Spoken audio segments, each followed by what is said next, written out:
студиото со вас, Славица Арсова. Добар ден и добре дојдовте. На почеток гледаме кои настани го одбележаа денот. На предизборната кампања за 8-те поред локални избори. ВМРО-ДПМН е вечерва со голем митинг во Скопје, СДСМ во Крушево. Партиите ги упатија првите пораки и предизборни ветувања. До крајот на неделата кривичен ќе го оцени обвинението за Кучани. Изминуваат последните денови од рокот, додека во јавноста се објавуваат индиции за други инволвирани. Бројот на ученици затруени со храна се искачи на 15. Се тестираат примероци од сендвичарата во Штип. Отворен пат за Молдавија во ЕУ. Победата на проевропската партија на вчерашните избори го израдува Брисел, а ја налути Москва. Овие вести во живо за првите пораки во предизборната кампања. Останете со нас, почнуваме.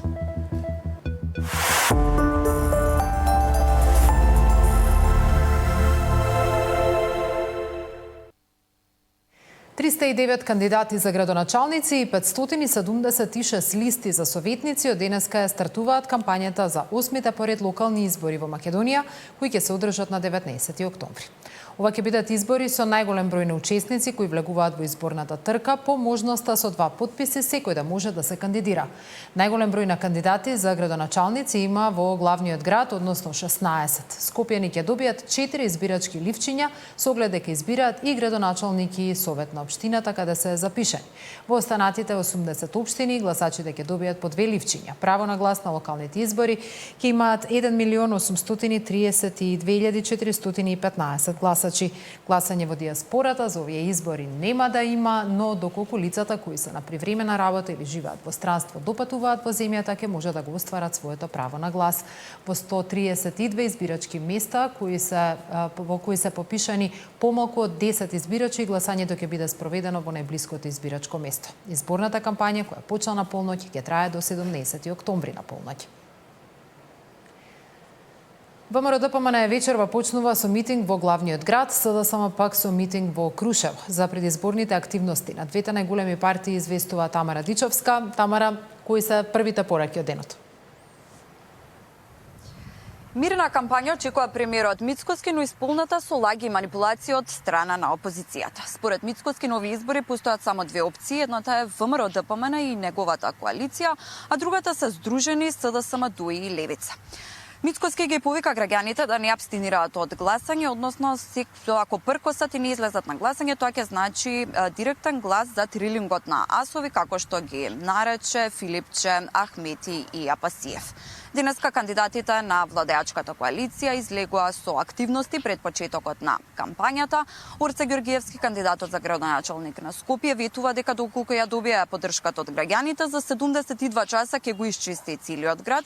Александар Стојковски, кандидат за градоначалник на општината Ѓорче Петров, меѓу другото и актуелен градоначалник, ветува изградба на училишта, пензионерски домови, катни гаражи во општината, додека пак кандидатот за градоначалник во општината Градско ветува едносменска настава во училиштето, како што барале жителите доколку победи на овие избори. Деталите и пораките од премиерот за предпочетокот на оваа кампања, меѓутоа и активностите на кандидатите за градоначалници ги гледаме во прилогот во продолжение. Премиерот очекува мирна изборна трка и кампања, но предупредува дека опозицијата ќе гради кампањата врз, како што вели, лаги и конструкции кои би звучеле логично ако се вратиме во 19 век. Од друга страна, ВМРО-ДПМН и коалицијата вела дека на овие избори излегуваат со проекти и визија за тоа како да се развива Македонија.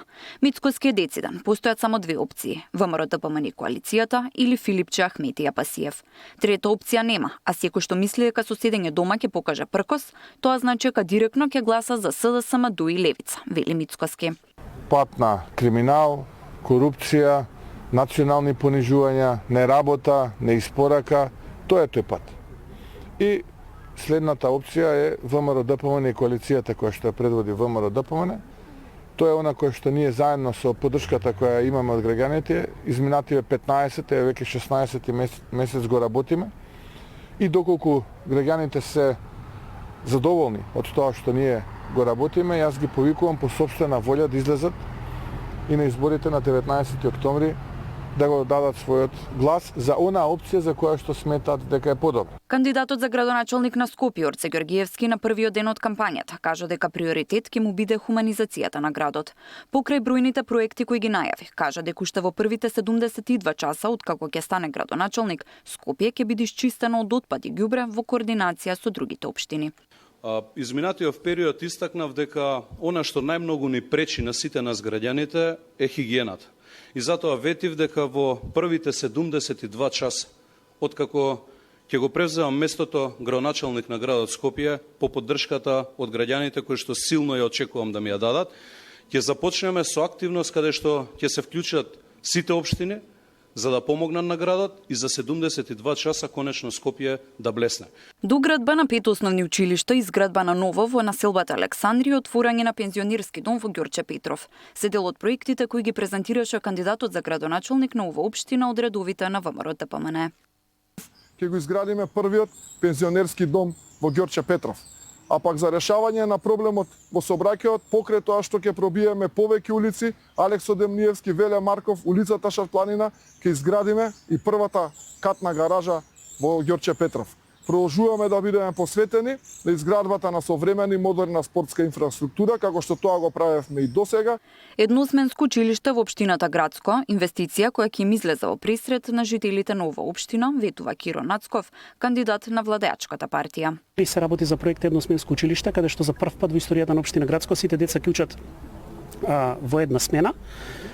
Нешто што беше голема желба претходно и како наставник и како директор на училиштето, кој што не сме имале можност да го оствариме и да го реализираме, но сега со помош на премиерот ги согледа нашите потреби, нашите желби да испаднеме во пресрет на нашите деца.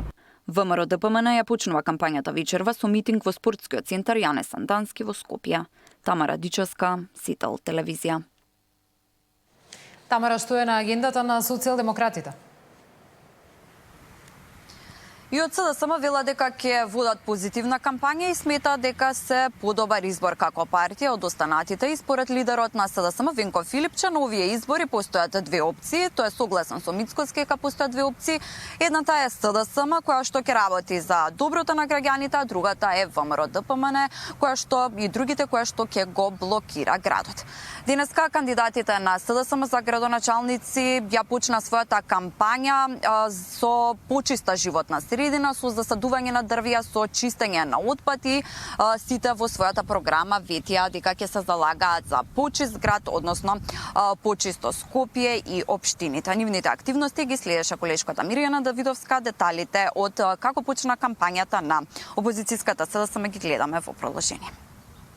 СДСМ ќе води позитивна кампања со своите кандидати за кои председателот на партијата вели се докажано подобар избор од опонентите. Филипче е согласен со изјавите на премиерот дека пред граѓаните ќе се најдат две опции. Едната што ќе работи за доброто на граѓаните, а другата која го блокира Скопје. СДСМ ќе ги промовира сите позитивни работи и проекти, но Филипче вели и силно ќе го критикуваат актуелното работење на градоначалниците од другите партии. Едната е напредна, проевропска опција која што нуди честни и добри кадри кои што покажа како се работи за доброто на граѓаните, а тоа е СДСМ, и другата опција е ВМРО ДПМН кои што се служат со лажни кампањи, со лаги, со клевети, кои што се докажа дека се неработници, кои што се докажа од тоа што го прават дека го блокира и го запустија градот Скопје. Поради едноставно тоа што е градот блокиран, градоначалникот изминатиот период во време трајање на неговиот мандат превзема работни ингеренции, набавува нови возила, инструменти, се што му е потребно да се празнат контейнерите, едноставно центар да биде чиста општина. Во фокусот на програмата на кандидатката за град Скопје Каја Шукова предвидени се долгорочни решенија за хигиената во главниот град. За разлика од Орце Ѓоргиевски, јас имам реален план како да се исчисти градот Скопје. Ние зборуваме за ново паметно решение кое што ќе значи нова опрема и ќе значи GPS комуникација со опремата во Скопје, односно да знаеме во реално време дали ни се полни контейнерите и кога треба да се празнат. Исто така во програмата предвидуваме набавка на двојно повеќе опрема, односно двојно повеќе канти и контејнери за градот Скопје, како и нова опрема, односно нови возила, бидејќи постојните се во многу лоша состојба. Герасимовски, кој претендира за втор мандат во општина Центар, ја стартуваше кампањата со садење дрвја во паркот на франкофонијата како символика за развој и долгорочна грижа за општината. Тој ги промовираше новите возила за собирање отпад и чистење на улиците. Нашата нова механизација која е изнајмена изминатиот период се со цел да хигиената ја дигнеме на што повисоко ниво и да не дозволиме центарци да се угушат во ѓубре. Она што го правиме изминатите 4 години продолжуваме и во наредниот нов мандат, каде што планираме дополнителна механизација со 2 нови цистерни и 5 нови метларки, се со цел да нивото на хигиената во Центар и на центарци биде на највисоко ниво. Со акција за чистење на отпадоци на јавните површини, кандидатката за општина Карпош од СДСМ ја почна изборната кампања. Како лекар, во мојата визија здравјето на граѓаните е најважно. И затоа редовното чистење и меење на улици, дезинфекцијата на контейнерите за отпад и неговото редовно собирање имаат висок приоритет. СДСМ вечерва е на средба со граѓани во Могила, а потоа ќе одржи митинзи во Демир Хисар и Крушево. Мирјана Давидовска, Сител телевизија. И албанскиот политички блок влезе во битка за довербата, советување за честна трка и програми за локален развој. Кандидатот на Вреди за чај, Ризат Меджити, најави конечно раскинување со стариот корумпиран систем и проекти за паркови, подземни паркинзи и ред во сообраќајот. Дуи коалицијата со позитивен наратив ја фокусираат трката во Чаир како клучна за политичката тежина на албанците. Советување за честна и демократска кампања и програми кои нудат развој на општините, партиите од албанскиот политички блок тргнаа во обезбедување на довербата на електоратот. Ослободување од стариот корумпиран систем и менување на ликот на Чаир е во фокусот на изборната кампања на кандидатот на Вреди Изет Меджити. Ветува паркови, подземни паркинзи и справување со сообраќајниот хаос. Сега е време за решавање на сообраќајниот хаос и проблемите со паркирањето. Сега е време за решавање на проблемот со чистотата. Сега е време за нови градинги и воведување на едносменска и целодневна настава во нашите училишта низ Чаир. Сега е време за културни фестивали, жива чаршија, отворено културно скопско кале. Сега е време за Чаир како студентски образован и културен центар за албанците. Чаир не заслужува да биде само поле за остварување на празни политички кариери. Чаир не заслужува делегирани раководители кои спроведуваат туѓи политички агенти. Дуи коалицијата најавуваат кампања со позитивен наратив и очекуваат да се одвива во фер и позитивна атмосфера. Трката за власта во Скопски Чаир ќе утврди и судбината на албанците, порачува кандидатот на Национална алијанса за интеграција за Чаир Бујар Османи. Најави програма со дефинирани приоритети, борба со дивоградбите и хигиената во општината. Нашите приоритети се прво во мобилноста, во Чаир, бидејќи сметам дека тоа е основниот предуслов за останатите функции, 2500 нови паркинг места, ново комунално предпријатие за хигиена, нова политика за борба против корупција, вклучувајќи тоа што сметам дека никој не го направил до сега, а тоа е живо пренесување на сите фази од постапките за јавни набавки. Изборната кампања Вреди ја стартува утре со митинг во Скопје. Дуи коалицијата пак со секојдневни средби, митинзи и пресконференции ќе откриваат различни аспекти од изборната програма. Ивана Соколовиќ најдова, Сител телевизија. Со Герила акција предаваме у торбица со пари и телевизор, левица ја почна кампањата протестирајќи што останува бесплатено политичко рекламирање. Стефчо Јакимовски апелира да не се гласа за луѓе, односно да се гласа за луѓе кои знаат да решаваат проблеми. Независни заедно со професорот Марковски најавуваат безбеден сообраќај и функционални, а не блокирани мостови. Гледаме дел од пораките на помалите и независните кандидати. Денес сакаме да изразиме огромно незадоволство од одлуките кои ги донесоа АВМУ и ДИК заедно. Ова е класична политичка цензура за која денес ние сведочиме. Ускратено ни е целосното политичко рекламирање и целосното финансирање за оваа кампања. Ова е преседан од невидени размери. До сега нашата плуралистичка демократија не памти ваков преседан. Со Герила акција пред Агенцијата за аудио и аудиовизуелни медиумски услуги, левица ја почна трката за предстојните избори. Во знак на протест пред агенцијата, членовите оставија торбица со импровизирани пари и телевизор. Ваквата реакција доаѓа по одлуката оваа партија да остане бесплатена реклама на изборите од државата. Од наша страна веќе се поднесени неколку тужби. Упатена е тужба до АВМУ, упатена е тужбата до ДИК. Се спремаат неколку кривични пријави за злоупотреба на службената положба, кои ќе бидат поднесени во најскоро време.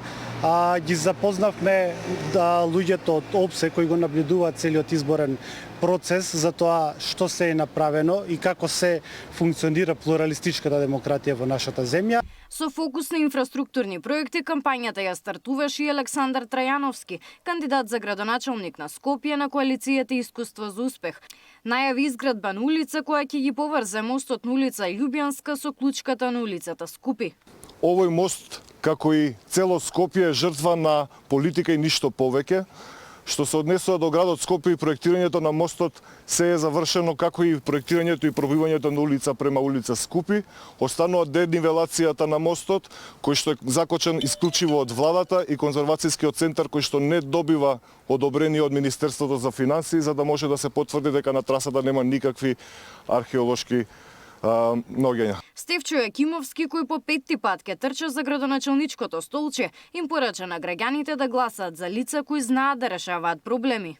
Партиските интереси ја го упропастија градот Скопје, да даде Господ никогаш да не се повторат вакви состави на советници, туку напротив да дојдат во советите и во град Скопје и во општина Карпош и секаде во Македонија луѓе кои што се разбрани и кои што се подготвени да ги решаваат проблемите на граѓаните, а не да им се создава проблеми и да функционираат по системот што е полошо, тоа ќе биде подобро за нашата партија. Функционални, а не блокирани мостови како овој на Љубјанска. Професорот Горан Марковски, кој е кандидат за градоначалник на Скопје на Независни заедно, најави дека ако добие мандат, фокус ќе става на безбеден сообраќај за сите учесници. Ќе биде посветено особено внимание на безбедноста на граѓаните, особено при одвивање на сообраќајот. Тоа значи редовна инспекција на мостовските конструкции и нивна навремена поправка и санација. Сведоци сме дека во Скопје постојат мостови, како што се мостот на Обединените нации во Влае, Гоце Делчев, Беласица и други, кои што се проблематични. Габриела Лескова, Сител телевизија.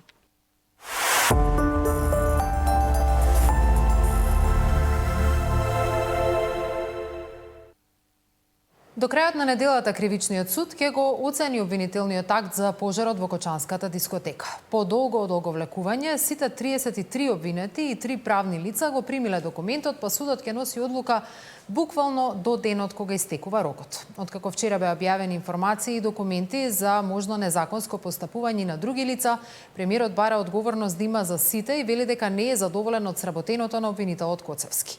Филипче возвраќа дека власта штитела своји функционери и привилегирани гости на дискотеката. Зоран Јаневски.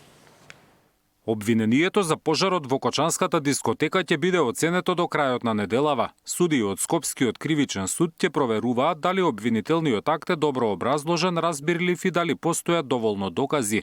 Одолговлекувањето на постапката за оценка, судот го правда со неможноста да ги пронеде дел од адвокатите на 34-цата обвинети и представниците на трите фирми. Тие не биле во своите канцеларии, па немало кој да го прими предметот.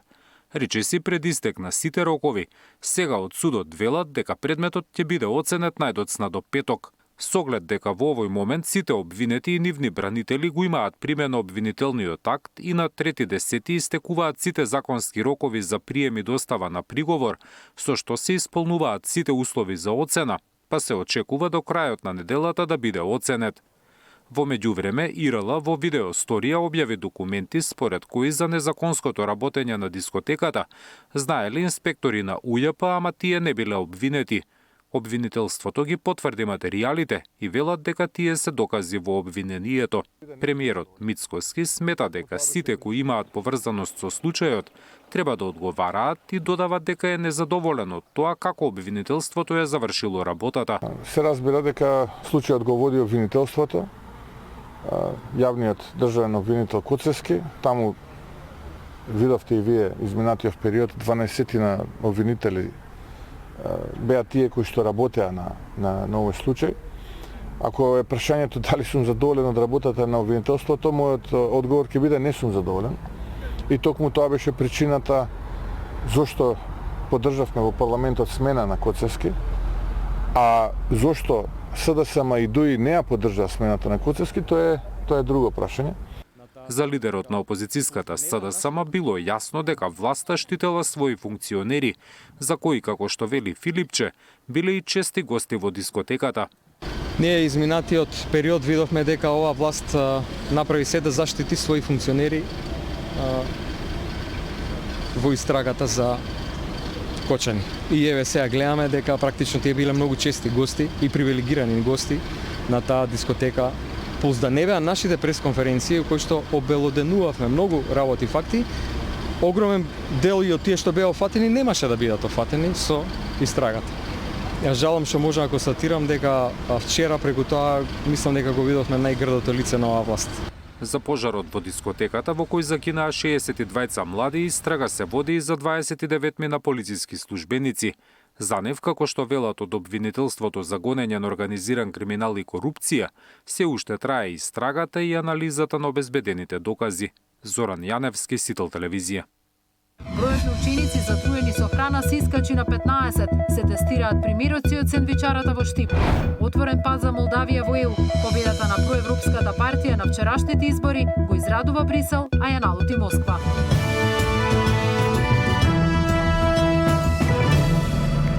Променливото време ги наполни педиатриските ординации. Најчести се течење на нос и кашлица, главно со полесна клиничка слика. Лекарите велат дека доминираат горно-респираторни, но има и долно-респираторни инфекции, поврзани со нагли температурни промени, влажност и загадување. Педиатрите советуваат децата да не се заклучуваат дома. Потребни се свеж воздух, соодветна облека, здрава храна и физичка активност. Променливото време ги полни ординациите на педиатрите со болни деца. Течење на нос и кашлица се најчестите симптоми со кои се среќаваат лекарите. Повеќето мали пациенти немале температура и биле со полесна клиничка слика. Во овој период многу се застапени горно-респираторните инфекции кај помалите деца, дури долно-респираторни се среќаваат, со блага симптоматологија, со нос течење, со кашлица, која често пати симптоматско ја лекуваме, од вирусен карактер или пак да речеме сезонски, поради нагло менување на температурата, зголемена влага, зголемена загаденост на воздухот, па ради тоа не наоѓаме ни вирус, ни бактерија. Иако времето е заладено, педијатарот Смугреска препорачува децата да не се затвораат дома веднаш од училиште, туку соодветно облечени да поминат време надвор. Да биде како порано, малку да поигра надвор, иако е малку намалена температурата, не е она жештина што имавме пред неколку дена. Значи потребно е свеж кислород, свеж воздух, да се има дома сготвена таза храна, да не биде онаа фастфуд храна, да детето обавезно физички има некои активности. Не е битно, ја стално ќе кажам, родителите бараат да бидат сите нивни деца во школа солидни и така натаму. Битно е детето да расте здраво и право. Викендот и во клиниката Козле бележат зголемен број на деца со респираторни инфекции. Александар Динев, Сител телевизија. Бројот на ученици со симптоми на труење од Штипското средно училиште се искачи на 15. Сите конзумирале сендвичи со пилешко и кумпири од сендвичарата близу до училиштето пред 5 дена. Центарот за јавно здравје зема мостри од инкриминираната храна, брисеви од површини и од вработени. Резултатите се очекуваат најдоцна до утре. Бројот на ученици од Штипско средно училиште кај кои се евидентирани симптоми на труење со храна се искачи на 15. Сите тие консумирале сендвичи со пилешко и компири од сендвичара во близина на училиштето пред 5 дена. Дел од нив се задржани на лекување на инфективно оделение во Штипска клиничка. Од Центарот за јавно здравје информираат дека се земени примероци од инкримираната храна за лабораториски испитувања и брисеви од работните површини, а резултатите ги очекуваат најдоцна до утре. Направивме епидемиолошко анкетирање на сите пријавени лица. Извршена е едукација на вработените во однос на начинот на спремање, складирање и чување на храната. Тоа е спроведено на лице место. Дополнително се дадени предлог мерки и земени се брисеви од вработените. Направени и вонреден санитарен преглед и земени се мостри од храна за испитување. Во текот на денот ќе се изврши и дезинфекција по биолошки индикации и механичко чистење на објектот, информира епидемиолог Светлана Живкова од Центарот за јавно здравје Штип. Сендвичарата е затворена и од Државниот здравствен и санитарен инспекторат и од Агенцијата за храна и ветеринарство. Од агенцијата вчера информираа дека објектот ќе остане под клуч се до потврдување дека е безбеден за вршење на дејноста. За Сител, Трајан Ристовски. Македонците годишно фрлаат над 15.000 тони храна, кои вредат речиси 30 милиони евра. Завршуваат на отпад. Банката за храна предупредува, ние сме меѓу првите 5 земји според сиромаштија и меѓу првите 5 по тоа колку храна фрламе. Македонците годишно фрлаат над 15.000 тони храна или на отпад завршуваат скоро 30 милиони евра. На Меѓународниот ден за свесност за фрлање храна, од невладината организација Банка за храна велат дека сме неодговорна нација. Меѓу првите 5 земји сме по сиромаштија и меѓу првите 5 кои најмногу фрлаат храна. Точно колку килограми завршуваат на отпад од секој граѓанин нема достапни информации, но анализите покажуваат дека дневно секое семејство во просек фрла храна вредна 50 до 60 денари. Дали ќе биде леп, пола леп, дали ќе биде сирење, дали ќе биде млеко или јогурт или некој сувомесно или овош и зеленчук, вредноста на таа храна фрлена е околу 5-60 денари. Велиме дека ако е 300 евра, 1500 денари месечно, 300 евра е годишно. Ако се 100.000 луѓе, то се 30 милиони евра. Значи Македонија во старт од самите домаќинства ние фрламе 30 милиони евра, ако некој сака да рачуна како вредност на храната која што завршува на ѓубриштата. Како посиромашна нација се купуваат поевтини производи, кои имаат пократок рок на траење, вели Христов. Листата што најчесто завршува на отпад е долга. Најголеми вишоци на храна кои што ние ги фрламе од домаќинствата се лебот и лиснати производи, на второ место се овош и зеленчук, на трето место веќе доаѓа сувомесни производи, сирење и ред други работи. Меѓутоа, тие се први три карактеристични, ако од еден агол. Од друг агол, ако идеме на Дрисла, не најдовме дека некој фрлил кило брашно или макарони, или таму се фрлаат работи кои што на вистина веќе немаат каде што да се прави. Извештајот на Обединетите нации покажува дека во светот годишно се фрлаат над 930 милиони тони храна, или околу 17% од вкупната произведена храна. Додека милиони лица умираат од глад, 43 милиони не можат да се дозволат квалитетен оброк секој втор ден. Треба сериозно да придонесеме колку купуваме и што фрламе, вели Христов. Вишокот може да се донира, со што според проценките би се обезбедиле по 3 оброка дневно за 26.000 граѓани. Наташа Мерсовска, Сител телевизија. Со донација од Турската агенција за соработка и координација, ТИКА, Уставниот суд започна процес на комплетна дигитализација. Од Уставен најавуваа дека современите технолошки решенија значајно ќе ја зголемат ефикасноста, транспарентноста и отвореноста кон јавноста, преку можноста за пренесување во живо на седниците и на социјалните мрежи. Особено значајна е донацијата што ќе ја зголеми ефикасноста, транспарентноста и отвореноста кон јавноста. Ќе ни овозможни одржување на хибридни состаноци со интегрирана аудио и видео конференциска опрема. Онлайн, физички присутни и физички неприсутни судии ќе можат да учествуваат и во расправа и во одлучување на судот. Симултан превод за сите учесници, безбеден клауд систем, снимање на сите седници и комуникации, автоматска изработка на транскрипти, автоматско електронско гласање и низа други дигитални алатки.